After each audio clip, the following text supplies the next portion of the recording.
Hello, नमस्कार प्यारे बच्चों। मैं Vijay Bansal, math lecturer, Jakhal block, district Fatehabad से, हरियाणा एजुकेशन डिपार्टमेंट। आज हम अपनी मैथ की क्लास के अंदर कुछ सीखेंगे। हाँ जी प्यारे बच्चों, आज जो हम अपना शुरू कर रहे हैं, हमारे पास 9th 10th का हमारा 15वां चैप्टर है, ठीक है। और 11th के अंदर ये हमारा क्लास, अगर आप 11th के स्टूडेंट हैं तो 16 चैप्टर है, क्लास 12th के स्टूडेंट हैं तो आपके पास 13 चैप्टर है, और क्लास 8th के अंदर है अगर आपके पास, ठीक है। तो आपकी एक एक्सरसाइज दी हुई है प्रायिकता के ऊपर। हमारा जो हम टॉपिक स्टार्ट कर रहे हैं आज, हम प्रायिकता, ठीक है, या यूँ कहें कि प्रोबेबिलिटी, इसकी हम बेसिक बातों के बारे में बात करेंगे आज, ठीक है। और उसके बेसिक कंसेप्ट के बारे में ही हम मेनली जानने की कोशिश करेंगे कि प्रायिकता या प्रोबेबिलिटी को हमने किस प्रकार से डिफाइन करना है, कि हम जो प्रोबेबिलिटी है, ठीक है, उसकी जो वैल्यू है वो हम किस तरीके से इसको कैलकुलेट करेंगे, और क्या इसके अंदर हमारे पास आउटकम्स रहेंगे, ठीक है। इसमें जैसे मैंने आपको बताया कि हम क्लास 8th से लेकर क्लास 12th तक, ठीक है ना, सभी के अंदर आपकी ये लेक्चर्स काम आता है। मीन्स उनके फर्स्ट बेसिक की बातें ही हम सब इस लेक्चर्स के अंदर आज बात करेंगे, ठीक है। जैसे हम जनरल कुछ बात करते हैं कि संभवतः आज वर्षा होगी, ठीक है। इसमें हम क्या है, अपनी पुरानी बातों के आधार पर, ठीक है, हम अपनी एक प्रेडिक्शंस करते हैं, ठीक है। हम अपनी पुरानी नॉलेज के आधार पर, ठीक है, एक प्रेडिक्शन करते हैं, मीन्स एक भविष्यवाणी करते हैं, ठीक है, जिसे हम हिंदी में कहते हैं प्रागुक्त, ठीक है। कई बार हिंदी में आपको ये शब्द लिखा मिल जाता है तो हम कंफ्यूज हो जाते हैं कि प्रागुक्त का मतलब क्या होता है। प्रागुक्त का मतलब होता है कि भविष्यवाणी, प्रेडिक्शन करना, ठीक है। ये हम जो भविष्यवाणी करेंगे वो अपनी पास्ट की नॉलेज के आधार पर, कि मौसम ख़राब है, आज मौसम को देखते हैं हम, जैसे, ठीक है, हमारे बड़े बुजुर्ग जो किया करते थे पुराने समय के अंदर, उसके बारे में। ऐसे ही मुझे संदेह है कि वह इस परीक्षा में उत्तीर्ण होगा, वो हम, क्योंकि उसने एग्ज़ाम की कितनी अच्छी तैयारी की है, ठीक है, उस चीज़ के कारण हमें क्या हुआ, यहाँ पर शक हुआ, ठीक है, कि वो पास हो पाएगा या नहीं हो पाएगा। आगे, वार्षिक परीक्षा में कविता के प्रथम आने की संभावना सबसे अधिक है। क्यों? क्योंकि जो कविता लड़की है वो क्लास की सबसे इंटेलिजेंट लड़की है, या स्कूल की सबसे ज़्यादा इंटेलिजेंट लड़की है, ठीक है। उस चीज़ के कारण आपने एक प्रेडिक्शंस की कि वो सबसे अधिक चांसेस हैं कि वो परीक्षा के अंदर क्या आए, प्रथम आए, ठीक है। अब डीजल की कीमत बढ़ने का संयोग काफ़ी अधिक है, ठीक है। मीन्स जो डीजल है या पेट्रोल है, ठीक है, वो पिछले कुछ समय से हम यूँ कह सकते हैं कि लगातार जो उसके रेट्स हैं वो अप होते जा रहे हैं। तो और आज के समय के अंदर डीजल और पेट्रोल के रेट के बीच में काफ़ी डिफरेंस भी नहीं रहे, तो जिस चीज़ के कारण हम ये मानकर चलते हैं। और डीजल की जो क्वांटिटी है, ठीक है, वो कम होती जा रही है, जो सप्लाई है वो कम होती जा रही है, डिमांड उतनी ही कितनी उससे भी बढ़ती जा रही है। तो जिस चीज़ के कारण सप्लाई कम और डिमांड ज़्यादा होने के कारण हमें यहाँ पर संयोग हुआ कि आपकी जो डीजल की कीमतें हैं वो बढ़ सकती हैं। आज के मैच के अंदर मुंबई इंडियंस के टॉस जीतने के चांसेस क्या हो गए, 50-50 हैं। क्यों? क्योंकि एक क्वाइन उछाला जाएगा, ठीक है, क्वाइन के ऊपर हेड या टेल आने के चांस होते हैं, और दोनों के जो चांसेस हैं वो बराबर ही होते हैं, ठीक है, 50-50% होते हैं। तो उस चीज़ के कारण हम कह सकते हैं कि ये आपकी प्रेडिक्शंस होगी। तो इस प्रकार से हम देखते हैं, हमारे पास जो हम अलग अलग शब्दों का प्रयोग करते हैं, हमारे पास संभवतः, संदेह, ठीक है, हमारे पास संदेह, संभवतः, ठीक है, या संयोग हम कहें, ठीक है, ऐसे जितने भी, या संभावना, ये शब्द हमारे पास हमें किस चीज़ के बारे में बताते हैं, हमारी प्रायिकता के बारे में, हमारी संभावना के बारे में, हमारे चांसों के बारे में, कि वो घटना कितनी घटित हो सकती है, उसके चांसेस कितने हैं, ठीक है। जनरल लाइफ के अंदर हम चांस की बात करते हैं, संभावना की बात करते हैं, जिसे हम 0 से लेकर 100% के बीच में निकालते हैं, ठीक है। और प्रायिकता क्या चीज़ है, हमारे पास प्रोबेबिलिटी क्या चीज़ है, इन्हीं संभावों, संयोग, हम यूँ कहें संदेह, ठीक है, इन सभी को संख्यात्मक रूप के अंदर, मीन्स अंकों के अंदर मापने का जो तरीका है हमारा, ठीक है, वो हमारी क्या कहलाती है, प्रोबेबिलिटी कहलाती है, या कहीं हम प्रायिकता कहलाती है, या प्रोबेबिलिटी, ठीक है। जो अगर आप बात करें कि जो प्रायिकता या प्रोबेबिलिटी है, इसका जो मैथमेटिकल इस ब्रांच का जो जन्म है, ठीक है, वो हमारे पास हमारे एक प्राचीन खेल कहें या जुआ कहें, ठीक है, जुए से हुआ है। लेकिन इसकी जो व्यापक है, जो उसका यूज़ है, जो आज के लाइफ के अंदर काफ़ी ज़्यादा यूज़ हो रहा है इसका, ठीक है, किसके अंदर, फिजिक्स के अंदर, ठीक है, हम कॉमर्स के अंदर इसका काफ़ी ज़्यादा यूज़ है, ठीक है, बायोलॉजी के अंदर, जीव विज्ञान के अंदर अगर हम बात करें, ठीक है, और हम मौसम विज्ञान के अंदर, ठीक है, हम प्रेडिक्शंस करते हैं कि जैसे हमने पहली ही लाइन पढ़ी कि आज वर्षा होगी या नहीं, ठीक है, उन सभी के चांसेस, उनकी कितने परसेंट, ठीक है, उन सभी को अंकों का रूप देने का जो काम करती है वो हमारा ये चैप्टर प्रायिकता या प्रोबेबिलिटी ही करता है। ठीक है, उसी के आधार पर हम कोई भी फैसला कर पाते हैं। इनके आउटकम्स के बारे में, ठीक है, आप अपनी पिछली कक्षाओं के अंदर पढ़ चुके हैं। ठीक है, फिर भी क्योंकि आप किस क्लास के स्टूडेंट्स हैं, आप 8th के हैं, 9th के हैं, 10th के हैं, 11th के हैं या 12th क्लास के स्टूडेंट हैं, उसके अकॉर्डिंग आप पिछली क्लासों के अंदर प्रोबेबिलिटी के बारे में काफ़ी कुछ पढ़ चुके हैं, इसके आउटकम्स के बारे में पढ़ चुके हैं।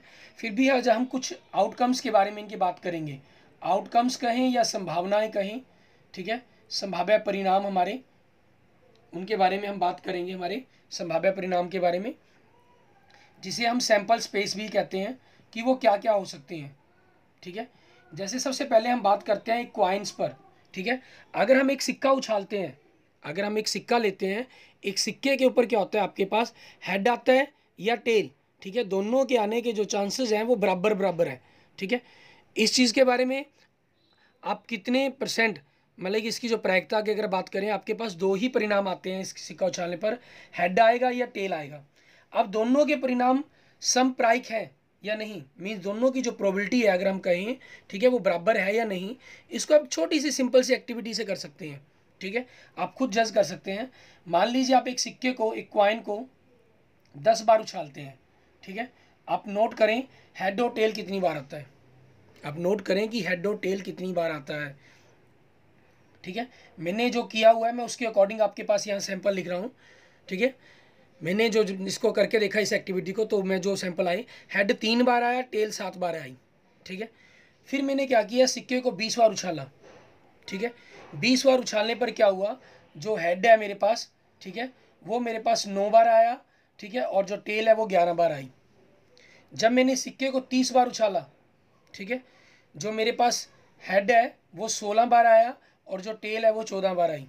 फिर मैंने क्या किया, सिक्के को 40 बार उछाला, ये 20 बार आई और ये 20 बार आई। ठीक है, टेल मीन्स जैसे जैसे आप इसके बाद और भी संख्या मैंने की, मैंने 50 पर किया। ठीक है, ये आपके पास 24 बार आया और ये 26 बार आया।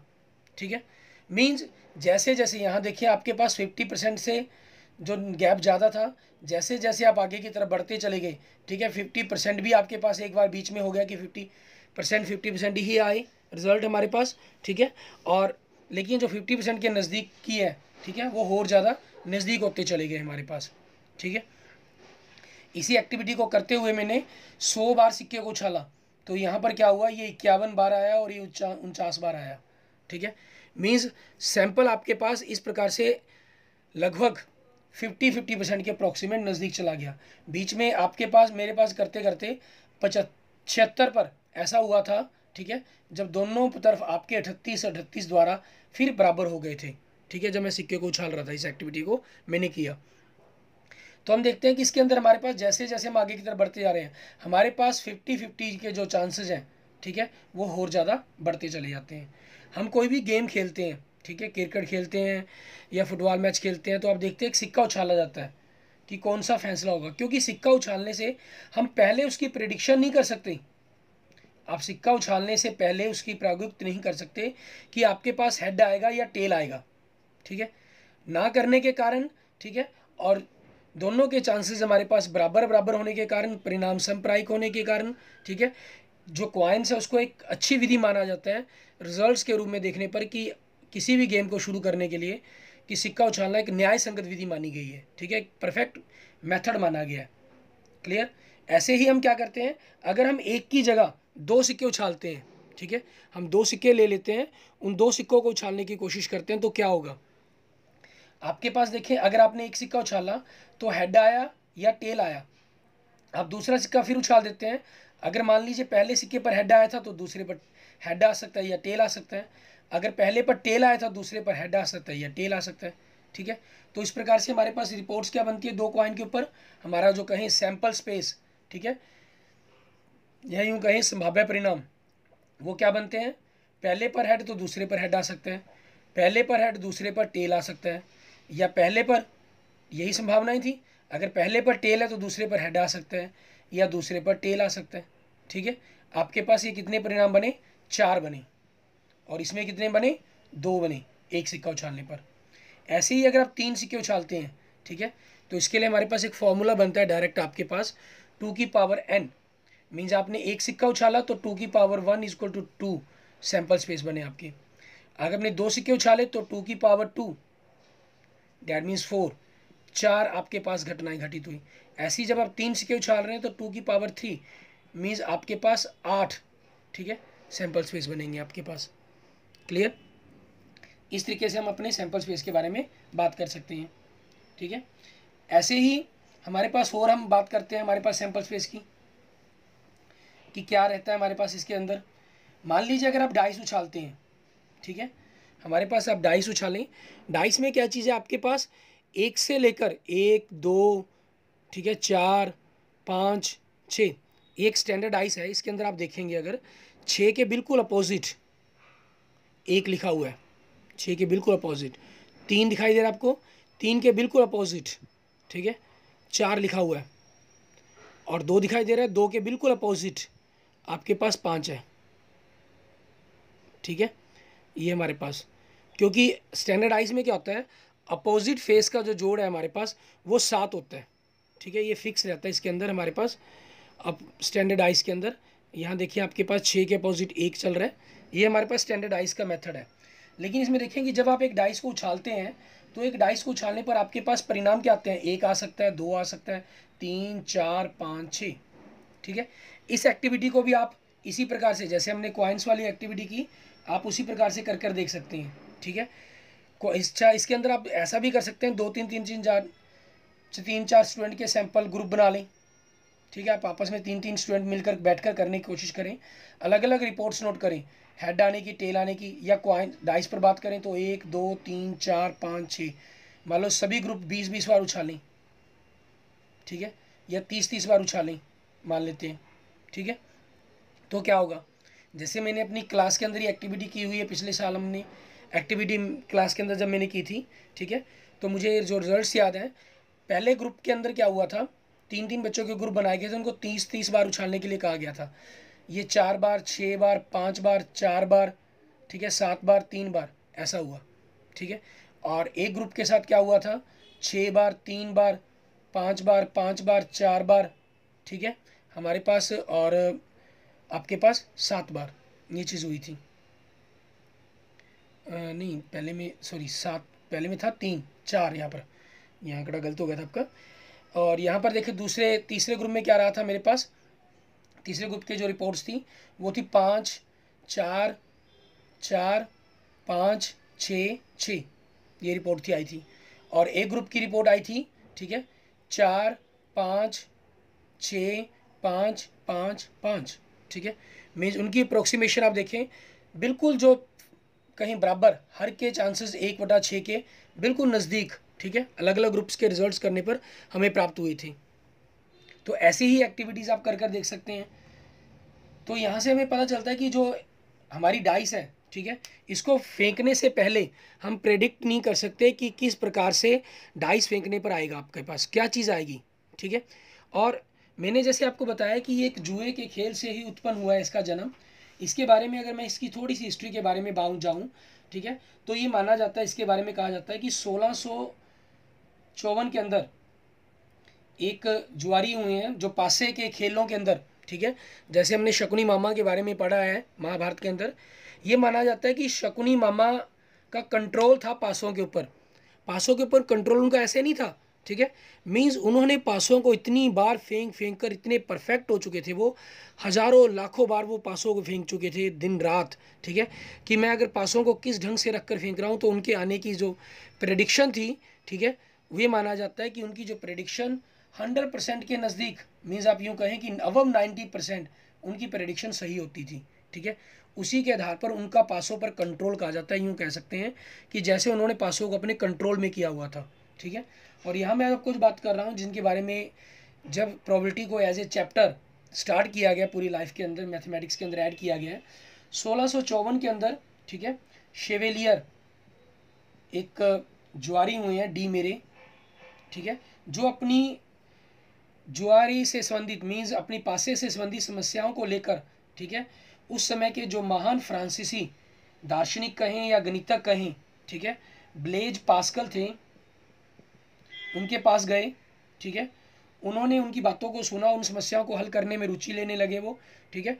ब्लेज पास्कल ने उसके ऊपर अध्ययन करना शुरू किया और अपने जो उसी समय के एक अन्य फ्रांसीसी मैथमेटिशियन थे, गणितज्ञ थे, जो मैथमेटिशियन कहें हम उनको, पियरे दा फरमा, ठीक है, उनके साथ उन्होंने इसके बारे में चर्चा की, ठीक है।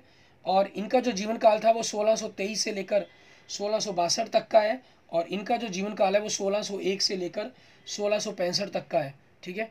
उन्होंने दोनों ने मिलकर, ठीक है, इस पर अलग अलग थीसिस लिखे, अपने अलग अलग समस्याओं को हल किया, और प्रोबेबिलिटी थ्योरी के नाम से थ्योरी शुरू की इन्होंने, ठीक है, या यूं कहें कि मैथमेटिक्स की एक ब्रांच शुरू हुई, प्रायिकता सिद्धांत, ठीक है। प्रोबेबिलिटी थ्योरी मीन्स प्रायिकता सिद्धांत के बारे में।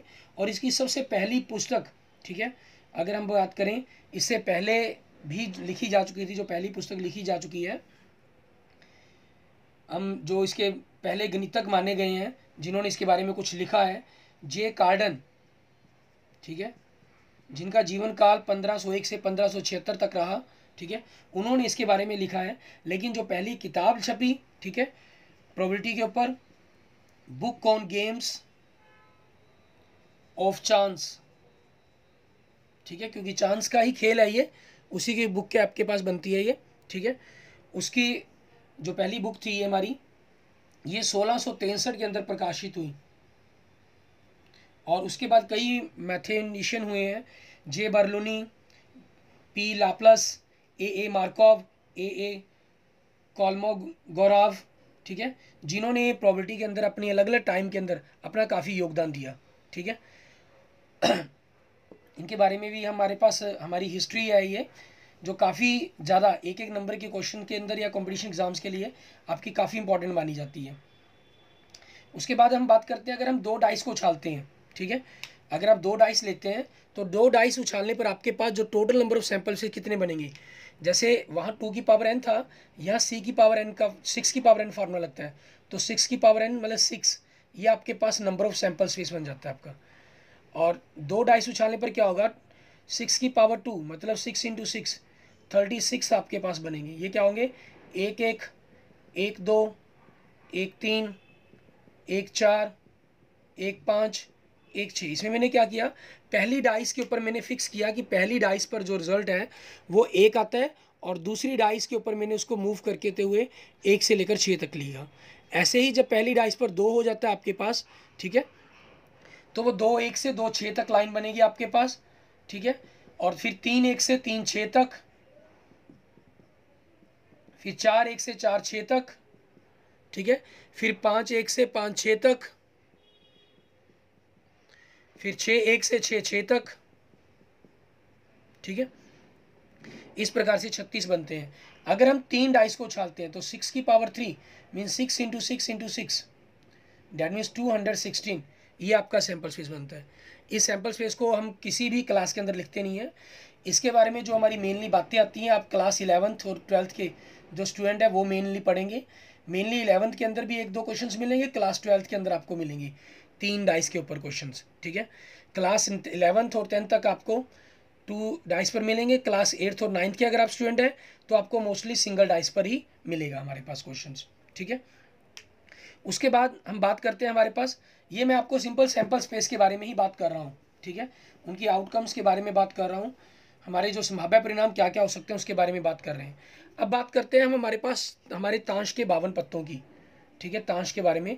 ताश के अंदर क्या होता है, आपके 52 पत्ते होते हैं, ठीक है, जिनके अंदर आपके पास अगर आप देखेंगे हमारे पास, ठीक है, जैसे मैं आपको दिखाता हूँ, हमारे पास ताश के 52 पत्तों के अंदर आपके पास 4 तरह के शूट बनते हैं, ठीक है। ये देख रहे हैं आप 13 पत्ते चिड़ी के, ऐसे ही आपके पास जो 13 पत्ते हैं वो हुक्म के बनते हैं, मीन्स 26 पत्ते आपके पास काले रंग के हो जाते हैं।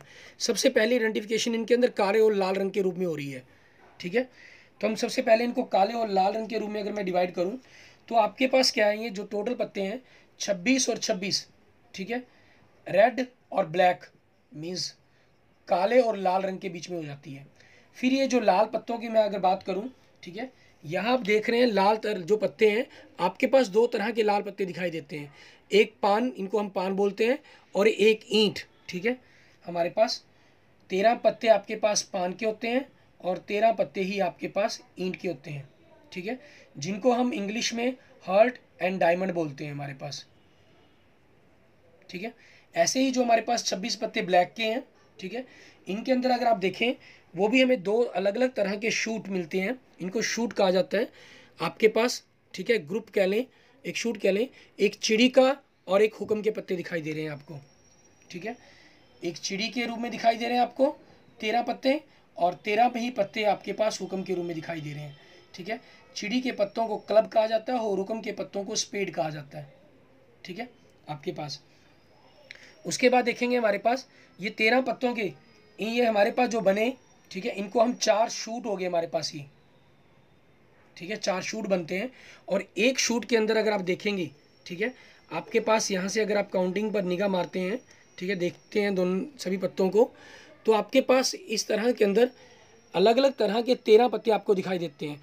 के से बादशाह किंग, क्यू से क्वीन, जे से जैक, 10 9 8 7 6 5 4 3 2 A, ठीक है, इक्का कहा जाता है जिसको हम, ठीक है, means king queen Jack 10 9 8 7 6 5 4 3 2 A, इक्का, ठीक है, एस।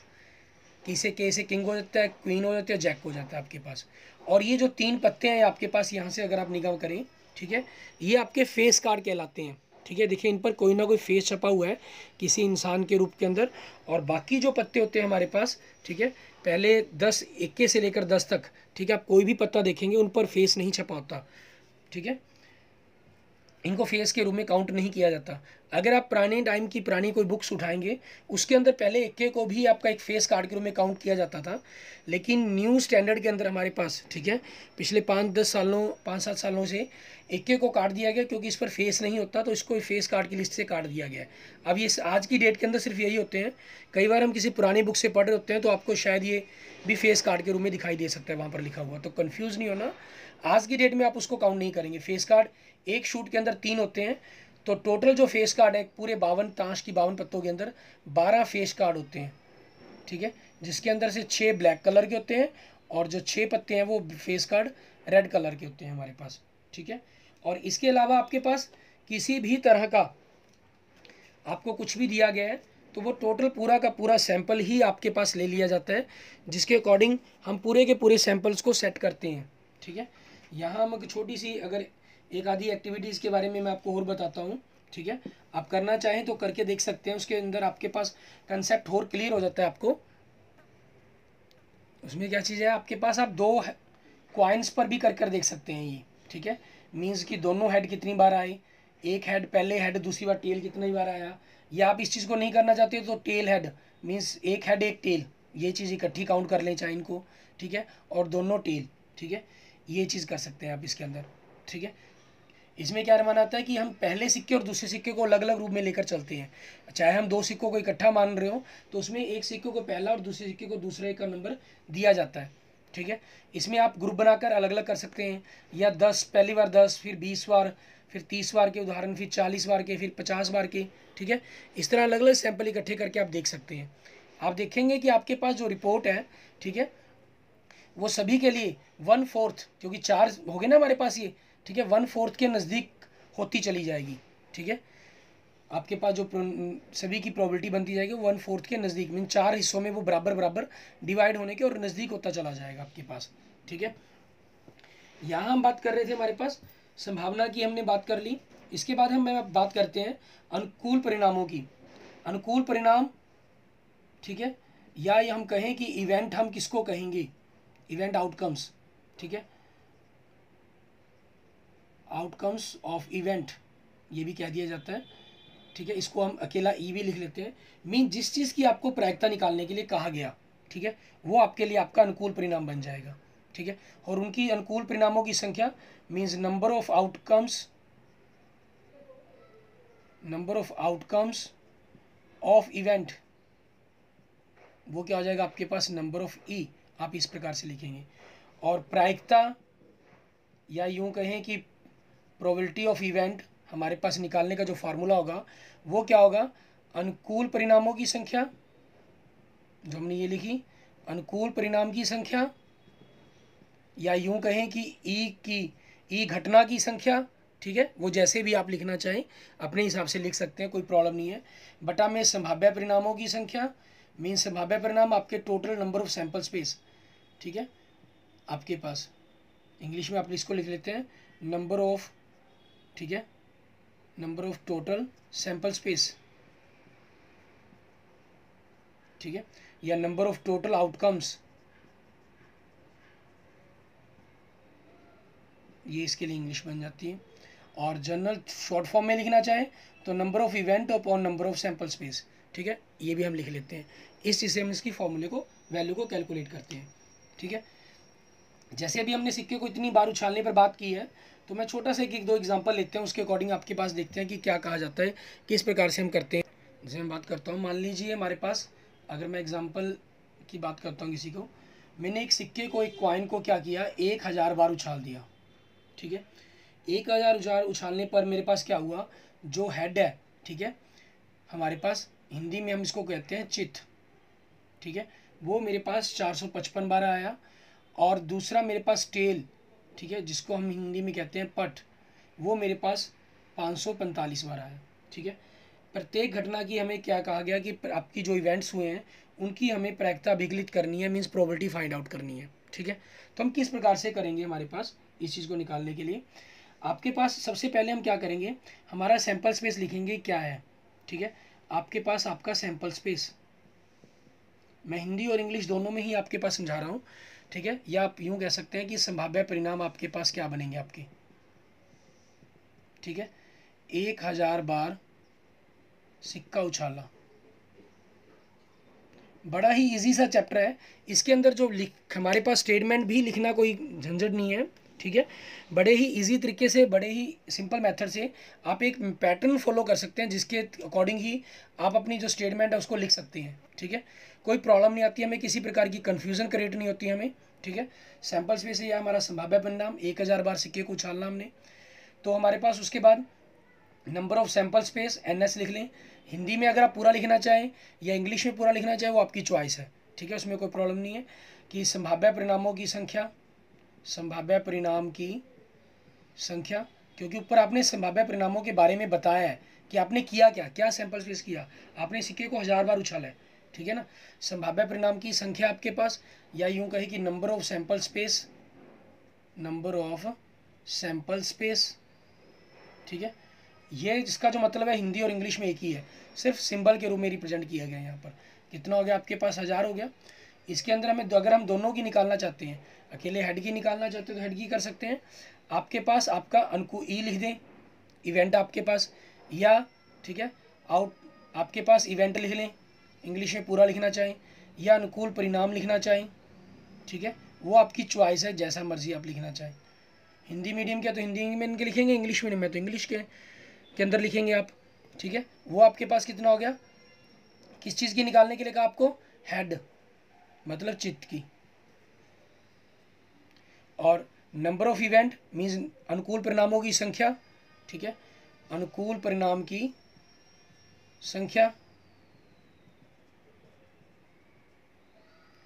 कितनी बार कहा हुआ आपको पास आया, ये 455 बार।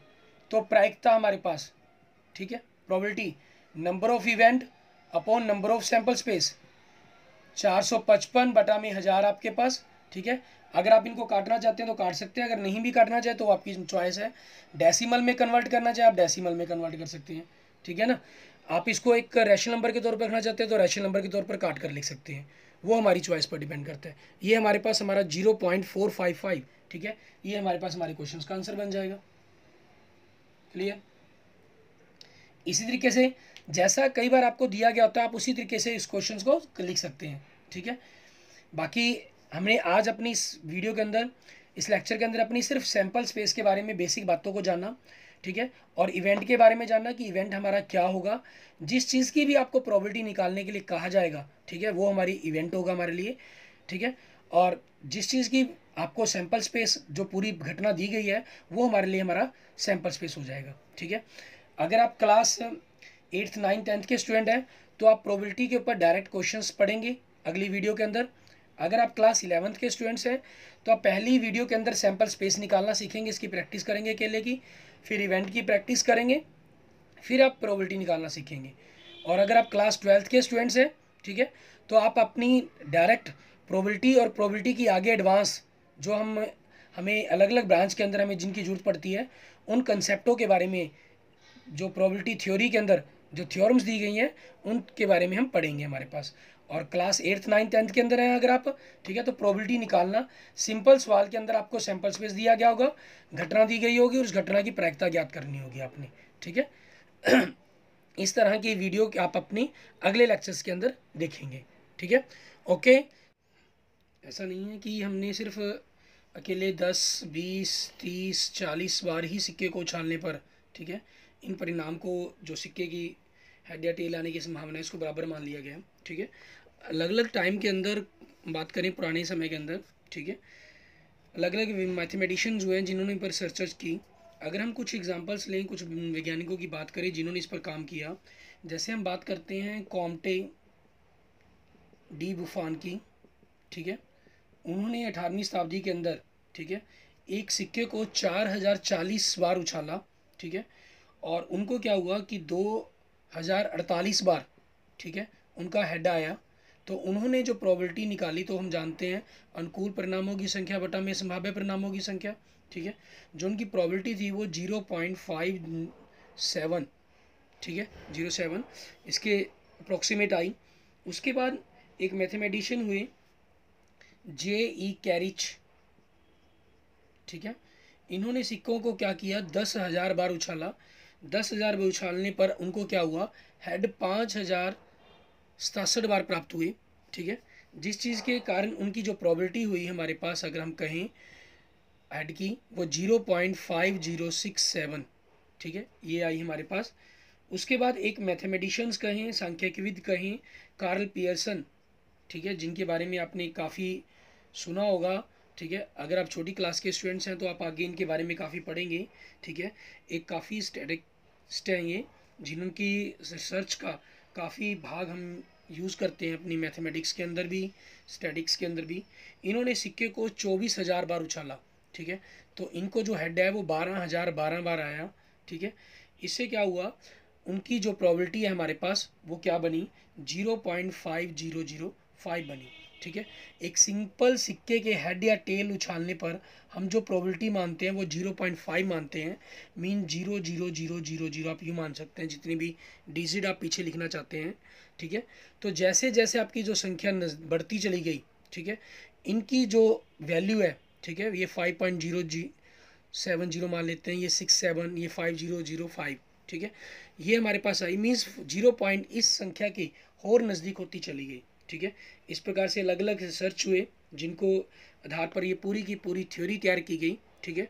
और सिक्के को एक सैद्धांतिक हम कहें, एक सैद्धांतिक एक साइंटिफिक दृष्टिकोण दिया गया, जिसके अंदर ये स्वीकार किया गया कि जो हेड और टेल की जो प्रोबेबिलिटी है हमारे पास वो 0.5 है दोनों की ही आने की, ठीक है।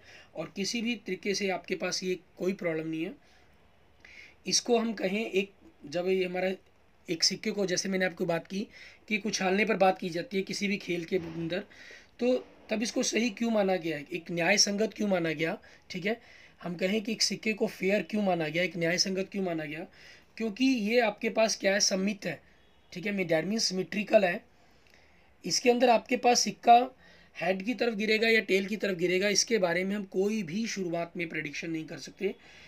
कोई कारण नहीं है हमारे पास कि एक ही ओर होगा दूसरी ओर की उपेक्षा, ठीक है, मीन्स हेड की तरफ ही गिरेगा टेल के कंपैरिजन, या टेल की तरफ ही गिरेगा एज ए हेड की कंपैरिजन, ठीक है। इसीलिए सिक्के के इस गुण के कारण, ठीक है, इसको अनबॉयज्ड भी कहा जाता है, अनबॉयज्ड, ठीक है। अनबॉयज्ड का मतलब होता है अपक्षतापूर्ण, ठीक है, अपक्षतापूर्ण मीन्स ये पक्षपात नहीं करता, ठीक है। आप 10th क्लास तक इस शब्द का प्रयोग कम देखेंगे स्क्वाइंस के आगे लिखा हुआ, लेकिन 11th 12th में आपको अनबॉयज्ड काफ़ी बार लिखा मिलेगा। अगर बॉयज्ड लिख दिया जाता है, मीन्स पक्षतापूर्ण लिख दिया जाता है, ठीक है, आपका अन हटा दिया जाता है, डैट मीन्स उस सिक्के के अंदर प्रॉब्लम है, ठीक है, उसके अंदर आपके पास एक ही टाइप के आंसर ज़्यादा आने के चांसेस बढ़ जाते हैं हमारे पास, ठीक है। जैसे आपने देखा होगा एक फिल्म थी शोले, ठीक है, उसके अंदर अमिताभ बच्चन के पास जो सिक्का होता है, ठीक है, वो आपके पास पक्षतापूर्ण सिक्का था, मीन्स बॉयस्ड सिक्का था, जिसके अंदर वो उसकी ही चॉइस के अकॉर्डिंग, मीन्स हम कहीं जो हेड ही मांगता था, ठीक है, तो हेड ही हमेशा मोस्टली उसके दोनों ही कॉइन तरफ, हेड और टेल दोनों की तरफ हेड ही था, तो जिसके कारण रिजल्ट हमेशा हेड के रूप में ही उसको मिलता था। ठीक है, अपनी बात को वो अपने ढंग से कहने के या मनमाने का काम करता था। और इसी के अंदर हमने आगे जो एक शब्द भी पढ़ेंगे हम, यादृच्छा, ठीक है, या यूं कहें यादृच्छा उछाल, या यूं कहें कि रैंडम टॉस, ठीक है, तो टॉस या क्वाइन या डाइस किसी के लिए हो सकता है। इसका मतलब होता है कि सिक्का बिना किसी पक्षपात के या रुकावट के स्वतंत्रता पूर्व गिरने के लिए दिया जाता है।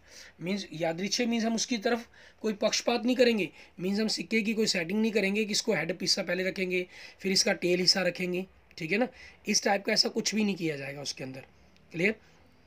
इस तरह के ही आपके रिजल्ट इसके अंदर देखने को मिलते हैं। ठीक है, और ऐसे ही बहुत से एग्जाम्पल्स या बहुत सी घटनाएं, ठीक है, आप अपने अगले जो एक्सरसाइज के क्वेश्चंस करेंगे जिस भी क्लास के अंदर आप स्टूडेंट्स होंगे, ठीक है, उनके अंदर इनके बारे में पढ़ेंगे। तो हमारे पास प्रोबेबिलिटी का ध्यान रखेंगे, प्रोबेबिलिटी हमने किसी भी घटना की निकालनी हो, इसके लिए हमारा फार्मूला क्या रहेगा, probability of number of event बराबर में number of event upon number of sample space रहेगा। ठीक है, ये हमारी एक सैद्धांतिक प्रायिकता है, मीन्स थ्योरेटिकल प्रोबेबिलिटी है, जो हमारी क्लासिकल प्रोबेबिलिटी भी कहा जा सकता है, इसको हम कह सकते हैं। इसके बारे में काफ़ी ज़्यादा कुछ कहा जाता है, लेकिन 1795 के अंदर, ठीक है, पीरे और सीमन, पीरे, साइमन और लैप्लस, ठीक है, इनके जैसे मैंने आपके नाम भी लिए थे, इनका काफ़ी ज़्यादा योगदान माना जाता है इस चीज़ के काम करने के अंदर। ठीक है, और लैप्लस की तो एक पुस्तक है, किताब है, ठीक है, थ्योरी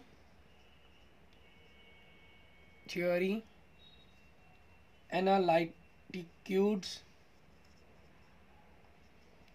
प्रोबेबिलिटीज़, ठीक है, जो उन्होंने 1812 के अंदर लिखी। और इसके बारे में तो ये माना जाता है कि एक सिंगल आदमी के द्वारा पूरी प्रोबेबिलिटी थ्योरीज के अंदर, ठीक है, जो सबसे ज़्यादा योगदान दिया गया है सिंगल आदमी के द्वारा, ठीक है, उनका इस किताब को माना जाता है। ठीक है, इसी किताब के लिए इनका काफ़ी योगदान को सराहा भी जाता है। ठीक है, और आज के टाइम के अंदर जैसे मैंने आपको बताया, अलग अलग ब्रांचेस के अंदर इसका काफ़ी ज़्यादा यूज़ भी होने लगा है। ठीक है, बाकी इसके एग्जांपल्स के बारे में आप अपनी क्लास के अकॉर्डिंग अपनी अगली वीडियोस के अंदर देखेंगे। ठीक है, और फिलहाल अभी तक हम आज इतना ही करेंगे अपनी इस लेक्चर के अंदर। फिर भी आपको कोई इस बताई गई थ्योरी के कंसेप्ट के रिगार्डिंग कोई प्रॉब्लम हो, कुछ कहना चाहते हो आप मुझे, या कुछ पूछना चाहते हो, तो आप मुझे कमेंट बॉक्स में कमेंट कर सकते हैं। ठीक है, और किसी भी प्रकार की बातों के लिए, ठीक है, आप मुझे कुछ कह सकते हैं, हम कमेंट कर सकते हैं। और आपको अगर मेरी वीडियो पसंद है, इसको लाइक करेंगे, चैनल को सब्सक्राइब करेंगे, ठीक है, और अपने दोस्तों मित्रों अपने स्टूडेंट्स के साथ इसको जरूर शेयर करेंगे। Okay, thank you students, thank you friends.